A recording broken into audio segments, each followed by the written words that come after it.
All right. Thank you so much. I'm Mike McSwain. I'm a local architect here in Shreveport, Bossier City. I love to draw and I love to make space. My presentation today is simply titled Here to There, and it's finding the soul in architecture, finding the essence of it, and carrying it all the way through to the end. And I'm going to give you a few examples of how we do what we do. And I don't do this alone. I do this with an amazingly talented team back at my shop. I've got my own studio. I got wild talent there, and we always have some great summer interns, and a bunch of them are real young, but very energetic, very motivated crew at my place. So I'm an architect. I love to draw. I always have. I drew as a kid. I drew in college. I had a lot of fun with doing that, and I love to draw. And here's a few things just in the Shreveport, Bossier City area that I've done. Worked on the design, but really I've been here since '95. I've gotten to shape a whole lot of our city and touch a lot of the pieces there. And now my own firm that I've had for 7.5 years is continuing on, and we're doing the same here. And we're doing a lot of work internationally now too. So this is where I think the magic happens, is on the board. And I think it's the sheer act of pen to paper, the physicality of that act, the overlaying it, the exploring, the experimenting. I think that's where the soul in architecture comes from. And for me, it comes from just this right here, a drafting table, this crazy super yellow butter paper, marker ink, and just overlay like a OCD person. I love it so much, I do it when I travel. When we travel, I always sketch wherever we're at. Travel with my family all the time. They know I carry a little black sketchbook, and I tape in all the trash, and then I sketch wherever we go. But I'm kind of keeping a mental library for myself of spaces and what makes spaces and how they are in other parts of the world, so I can bring it back home. And then I love to do it architecturally with projects of my own. And a lot of it's just doodling incessantly. Some of it's architectonic in nature. Some of it's more architectural. Some of it's just wild, crazy doodling that happens all the time, all day long. If there's a blank piece of paper on my desk, it gets covered with this kind of stuff. And if you're at Cohabitat, you've seen way too much of my doodles because it's covered in them over there. Some of it's not so architectural, but it still finds patterns, and I find some things that then apply to architecture later on. So it may seem crazy, but it actually serves a purpose to help me find the answers later on. Some of them a bit more architectural, and you can really see the architectural part of it. And some of them are for project specifics, and some are just daydreaming and just exploring compositions and exploring space.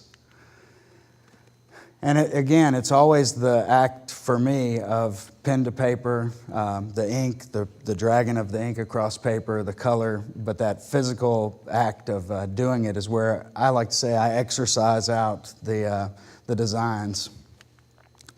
So here's an example of how it comes together in a project that I worked on. This is Cyport Discovery Center.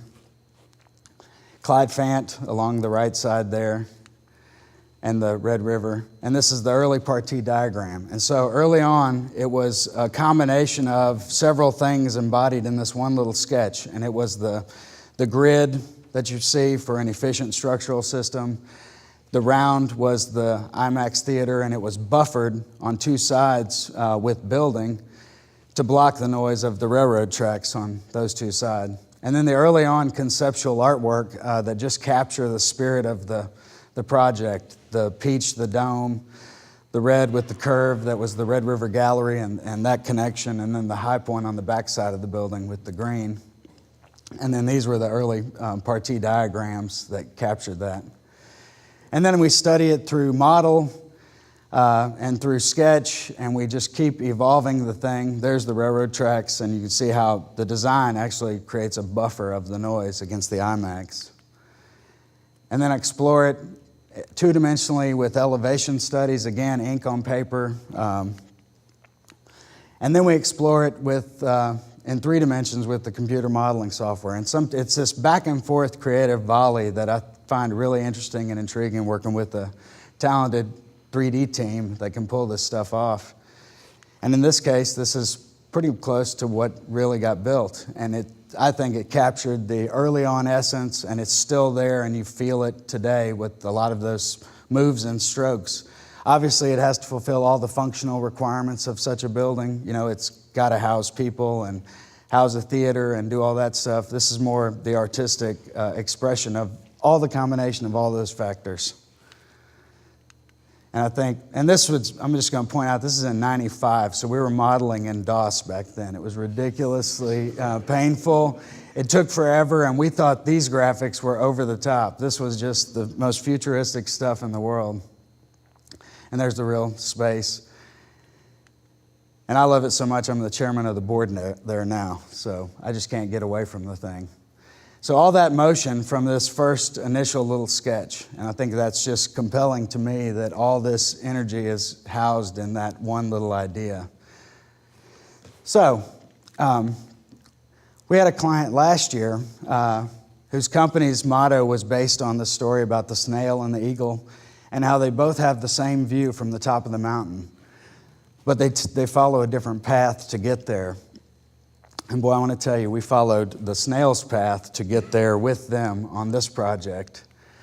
So with any project, we like to bury ourselves, much like some of the other folks that have presented. We bury ourselves in inspiration, surround ourselves in it. In this case, it was snails and shells, and what does that mean, and where can we find inspiration from that? It was a very large project, a corporate headquarters, 1.6 million square feet.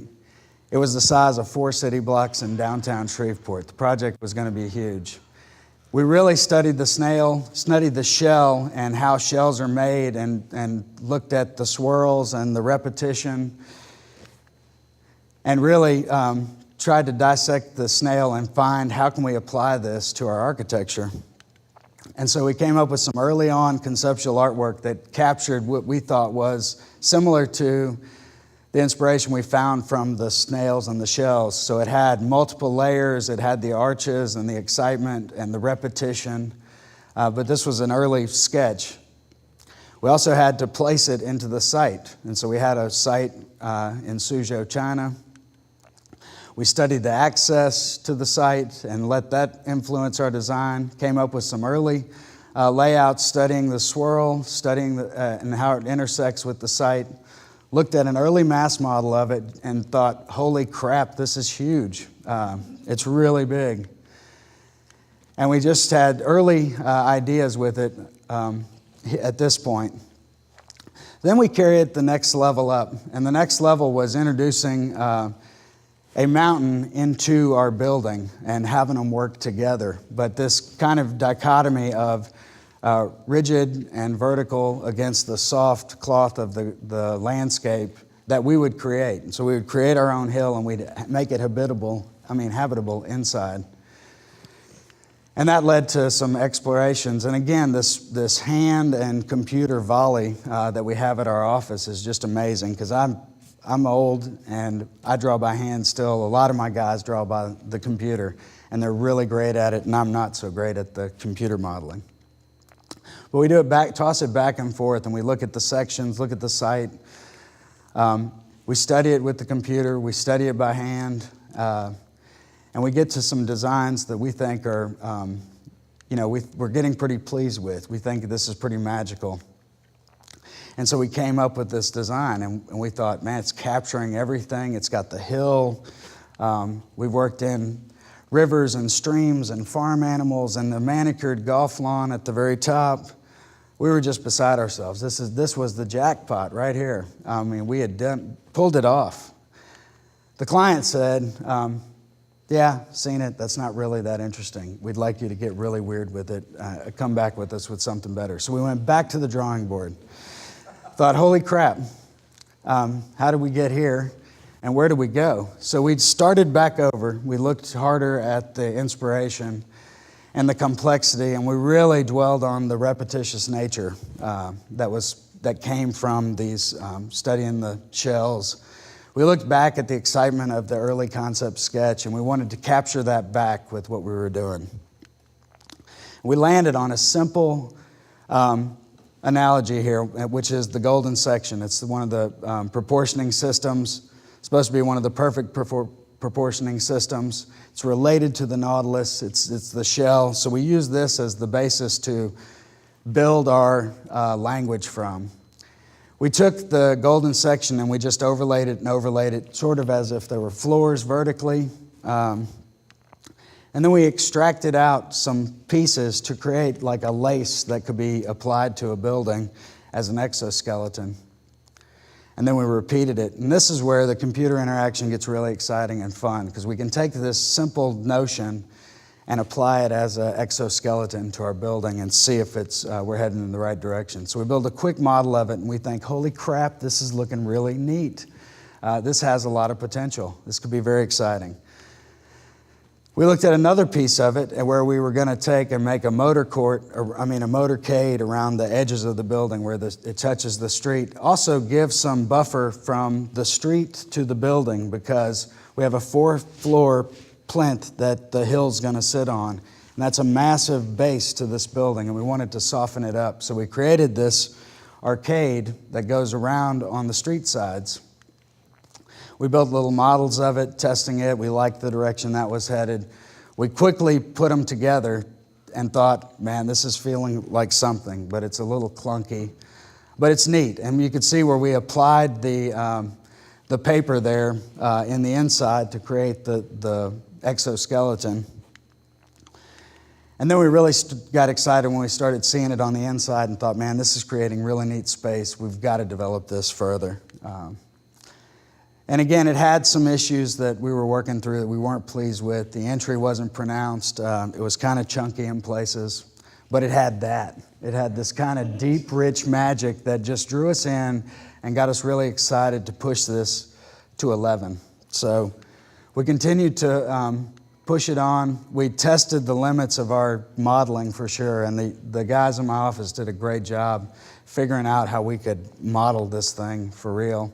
Studied the section and looked for weird opportunities for the green space, the valleys, light wells, but a lot of interesting opportunities came from this weird geometry. And as we got deeper and deeper in, it just created just the weirdest, sickest spaces that are very cool.